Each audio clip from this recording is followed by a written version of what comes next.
Les vacances d'été sont finies. Les élèves vont regagner les salles de cours. Le fils de Juha s'est réveillé tôt ce matin-là. Il était de très bonne humeur. Il a déambulé dans les recoins de la maison, le cœur plein de joie. Puis, il s'est dirigé vers la salle de bain après s'être lavé les mains et le visage au savon et à l'eau. Il s'est brossé les dents avec le dentifrice et la brosse à dents. Il a mis les vêtements neufs achetés pour cette occasion. Et il a pris son petit déjeuner avec un grand appétit. Le cartable sur le dos, il est allé attendre son père sur le palier de la porte, assis sur une peau de mouton dans le patio de la maison. Juha sirotait lentement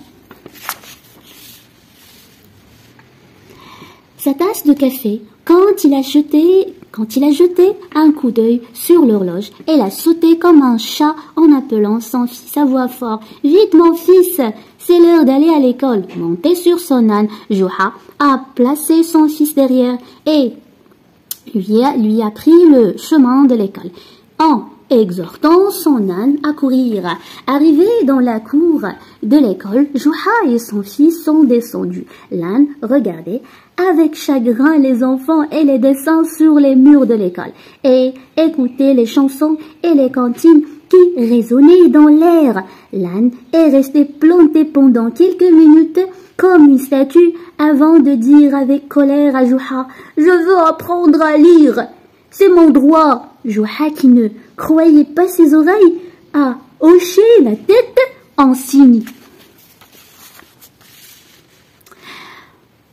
Plaît, mon âme veut apprendre à lire. Est-ce que cela est possible? Selon vous, c'est oui. Comment peut-il le faire? Les voisins n'ont pas cru Juha. Et l'un d'eux a dit « Arrête ta plaisanterie, Juha !» Un autre a dit « Juha est un homme fou.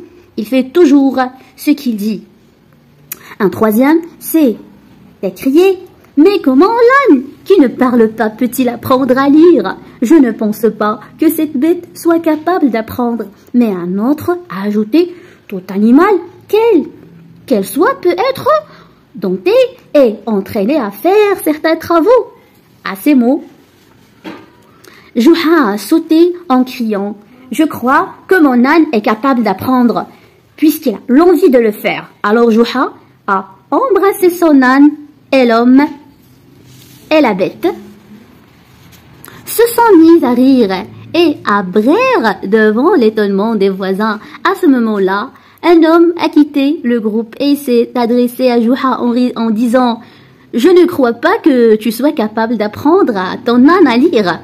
Sais-tu réussi à le faire? Je promets devant ces gens de te donner tous les moutons et toutes les vaches que je possède. Mais si tu ne réussis pas, je prendrai ton âne et tu déclareras devant les gens que tu es fou et idiot. » Juha a réfléchi pendant quelques instants, puis il a dit « J'accepte ta proposition, mais je ne te demande de m'accorder au moins 1 ou 2 mois et de me fournir une quantité de foin et de raisins secs suffisants. » L'homme a donné à Juha le foin et les raisins secs.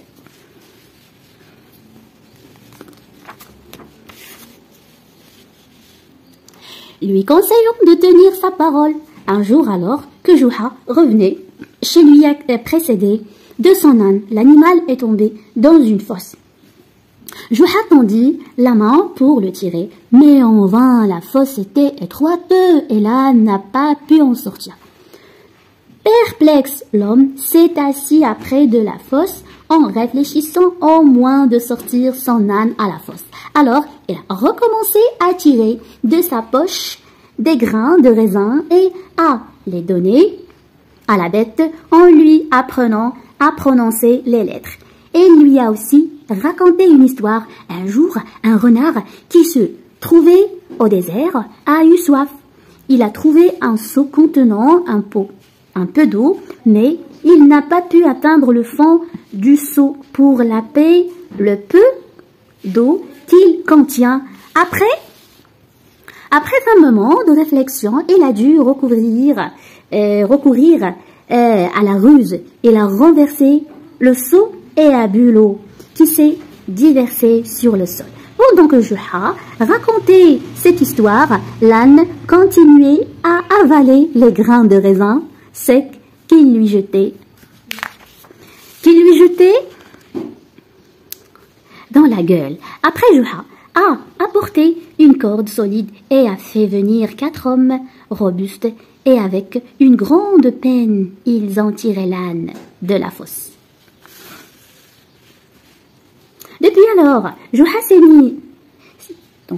mit à comprendre à l'âne à lire. Quand le jour convenu est arrivé, l'homme rusé a mis sur le dos de son âne un joli harnais et il l'a conduit devant les voisins, impatient et curieux de voir comment un âne était capable de lire couramment. Souriant, Juha s'est adressé aux gens en disant « Mon âne est prêt à lire, soyez témoins de l'exploit. » Vous allez voir aussitôt, après Juha a posé sur une table un cahier de grand format et il a écrit dans chaque page une lettre en caractères gros. Il a approché l'âne de la table. À la grande surprise des gens, l'âne s'est mis à tourner de sa langue les pages en avalant les grains de raisin sec que lui donnait Juha. L'animal avalait avec appétit. Quand il tournait une page, il tournait la tête vers son maître en bruyant comme pour le supplier de lui servir davantage de graines. Les gens stupéfiés par ce spectacle ont applaudi pour encourager l'âne et son maître.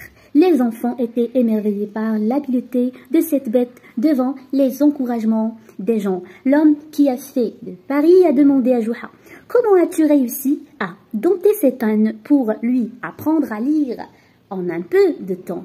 Juha a répondu avec orgueil « Dieu accorde la sagesse à ses créatures. J'ai acheté 100 feuilles que j'ai reliées ensemble, puis j'ai écrit dans chaque feuille une grosse lettre et j'ai déposé entre les feuilles des grains de raisins secs. » L'âne a avalé les raisins secs et tourné les pages pour trouver les autres grains. Et quand il ne trouvait pas des grains, il se mettait à braire de façon ininterrompue. Alors l'homme a demandé à Juha « Mais je n'ai pas compris un mot de ce que l'âne disait. » Juha a répondu en plaisantant « La lecture des ânes est incompréhensible, sinon les ânes n'étaient pas des ânes. » Tout le monde rit à cette plaisanterie intelligente.